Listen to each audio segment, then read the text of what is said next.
Hi, Dr. Bradshaw here. All right, functional medicine patients, we're working on strengthening the groin, the adductor muscles, the pelvic muscles to help stabilize the pelvis, to help stabilize the hips so that when you are walking or you're bending over to pick something up or you're going up or downstairs, you're starting to get instability in the low back. It's because the pelvic muscles, the upper leg muscles, and the groin muscles are weak. So, we talked about pushing out earlier.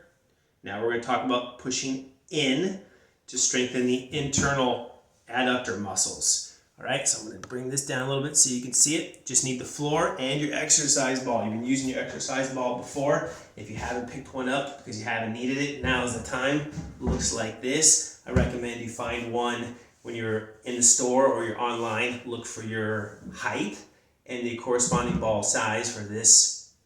For my height and frame, this is the size ball that I need, so make sure you do that and look at that before you buy it. So what you're going to do is you're going to lay onto your back, like so, knees apart. I'll show you with the ball here. Knees apart, feet just a little width wider than width apart. You're going to take the ball between your knees, like this. And all you're going to do, before you start, you need to make sure that your back is flat, so push your low back and your tummy in tight. So your low back is up against the floor the whole time. That's important. We want to make sure that will help us really engage those groin muscles by doing so. And then all you're going to do is squeeze your knees into the ball, hold it, and relax. Squeeze in, hold it, and relax. And we're going to do this 10 times. Squeeze and relax. You can take the ball out for a moment. When you're done with 10, you can shake it out a little bit. Bend the knees up again. Out wide, ball in between. Let's repeat. Squeeze in, hold it, relax. Squeeze in, hold it, relax. Count to 10. That's 2 sets. We're going to do a total of 3 sets. That makes 1 cycle.